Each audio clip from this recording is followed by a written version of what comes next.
Welcome to our series, Coping with COVID-19 for Parents. My name is Gerry, Vassar. I'm President and CEO of Lakeside. Hi, I'm Diane Wagenhals. I'm the Program Director for Lakeside Global Institute. One of the things we've come to acknowledge is that we are in this place of stay at home, particularly in the state of Pennsylvania and in most of our country. We're being asked to stay at home, which puts us face to face with our children, for those of us that are parents, each and every day, 24/7. And we are always in this place of saying, what next? And where is this going? And what's wrong with my kids? They're acting out, they're upset, they're anxious. I want to be sensitive to it. But there's so much uncertainty. There is often anxiety.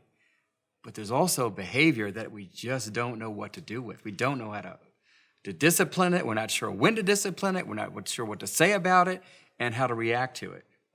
So maybe it would be helpful if we begin to understand a little bit about the nature of children, because their brains are developing, their emotions are developing, they're in all kinds of different disequilibrium and equilibrium, and they're acting, 1 second it feels okay, and the next minute they're in the puddle of tears, and the next minute they're angry, and the next minute they're fighting with our siblings, and all this behavior is going on. And I'm a parent.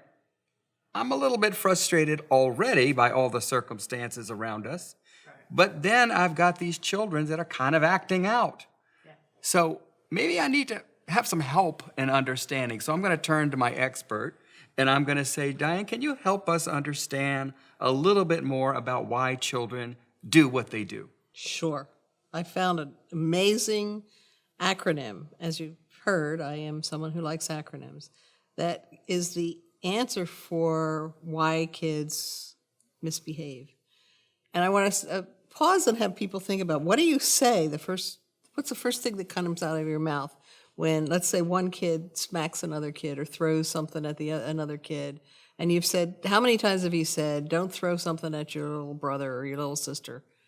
And then when somebody does that, it's like, why did you do that when I've told you so many times not to do that? Yeah, we ask questions because we can't figure it out. Right. And we also want to know, why did you do that? I remember a situation where we were at my table, and my mother-in-law was talking to my wife, and my wife was asking my two boys, and boys, they were going, well, we did it because of this.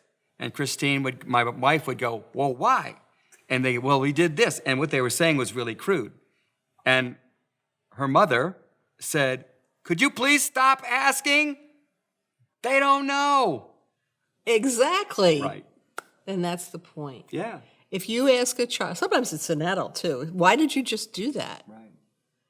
A lot of times kids, if they have no idea. And there's the reason. The reason is because they lie. And lying doesn't mean about not telling the truth, although kids have trouble with that too, and that's developmental. That's another thing we could do sometime. But LIE stands for, the first thing is that kids lack judgment. They don't know how to judge things. They don't know how to be predictive. Can't say, well, when I do this, then this is going to happen, then this is going to happen. The whole sequence that will happen. They don't have the judgment a lot of times to know that. And secondly, the I is they're impulsive. They just do it. They haven't thought about it. They just do it. And the last is that kids are egocentric. That's the E of LIE. It doesn't mean they're self-centered in the sense of selfish, but as children are born and are going through the growing up years, they first focus on themselves and getting their needs met. That's what babies have to do. They don't stop and think, oh, if I cry in the middle of the night, that's going to upset my parents. I better wait until the morning, and then I'll just wait with all this hunger. No, they lie even when they're really little. They don't have judgment. They lack judgment. They're going to be impulsive, and they're going to be focused on themselves, egocentric. So in the case of at your kitchen table there with that conversation, if somebody would pause and say, the reason these kids are doing it is they don't have the judgment. They lack the judgment to know about their impact. They lack the judgment to have thought this through. And they're impulsive. It just pops out. I mean, we all can be impulsive. If someone says, why did you do that? I don't know. I just did it. It wasn't thought out. I just did it. And it's because it's me. I'm egocentric. And I think that what I would like as a parent to try to attribute some kind of motivation to it. Right. Or some kind of manipulation to Right. it. Or to say, well, you've got to be, well, you know better. But Yeah.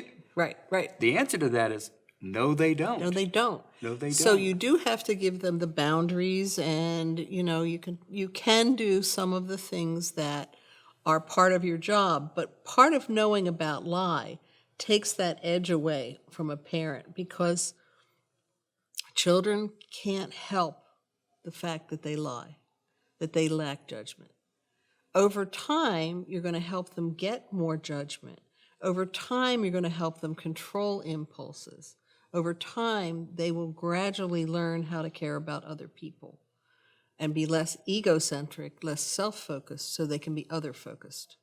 So this is part of your job as a parent, is to very patiently, as much as possible, give children the space to change each one of those and mature in each one of those.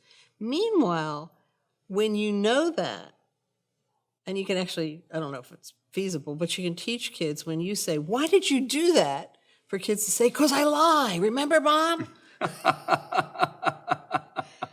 That you don't feel so angry towards your children. You feel like they're being children. That's what it means to be a child. I think my kids would use that against me. Of course I did it, because I lie, right? Yeah, well, that's a whole other thing, is when they start to say, you can't hold me accountable. No, I can hold you accountable. You may have to make amends. You may have to, but I don't feel angry at you. And I'm not going to blame you the same way I would if I think, oh, you have judgment, you can control impulses, and you should be able to think of other people's needs and feelings. And added to that, I'd want to say, often as we talk about this, we think about smaller children, but this is even more significant in the teenage years. Oh my gosh. Yeah. Because the brain starts rewiring at age 13 or so. We see this interesting change that even emphasizes lack of consequence, understanding, Sure. and my brain is moving faster. And I don't have access to my cortex like I used to. Correct. It's down. So sometimes in teenage years, this even gets worse because we Exactly. do high-risk behavior Yes. because that's stimulating to us. Yes. And then there really is a question of why would you do that? Yeah. That you took high risk, you did something dangerous, you hurt someone else. And the same principle applies, right? Yeah. So take out of your vocabulary, why did you do this? And instead say, it's like, Houston, we have a problem. Right. Something's happened here. There are reasons for why you did this that I understand. But meanwhile, we're going to have to talk about, like I said, how do we make amends? Let's come up with some strategies for the next time. There's things you can do. Meanwhile, inside, you're much calmer about it because it's the nature of children to lie. Mm-hmm. So it really comes with the expectation of saying, oh, I already know the general idea of what's going on here. Yeah. And I'm addressing it, we'll say accurately, yes, in terms of what right. they're capable of. It's a fairer way to think about children and respond to them. They can't help it that they lie. Yeah, and still set boundaries as to Yeah. what's appropriate and not Yeah. appropriate. But I have a behavior. different attitude towards it. Yeah, as I've shared this idea with several parents, I think it's brought a lot of relief. Yeah. It's a sense of, okay, my kid's not horrible, Right. Or they've lost their morality, or whatever they. No, this is their nature. That's Part right. of growth and development is to learn Right. how to do boundaries and to learn how to move from immaturity to maturity. And our job as parents is to understand that we're moving them from a very dependent baby to an independent adult, and that's a real process. And part of that is to understand their nature and their developmental processes to get there. So. And let's add to that, too, right now with what's going on, there's so much more anxiety all around the house. Good point. So I think you're going to see even an increase in how much you're going to notice that children lack judgment, are impulsive and egocentric, because everything's been ramped up for all of us. Thanks. Great, Diane. That's a great perspective. I think for all of us as parents, that's a great way to come into the relationship with our children and our kids and our teenagers to say, oh, that is part of their sense of who they are right now. They are lie. They are in that space. and developing as into adulthood. So I hope that will be helpful to you as you deal with all these behaviors that we don't understand. Maybe the first thing to do is not to ask why, but to have a perception of what's going on for them and begin to use some of the communication tools that we've talked about in some of our previous sessions. I hope that's been very helpful to you. Thanks for joining us today, and stay tuned for more of our videos in this COVID-19, Coping with COVID-19 series for parents. Thank you.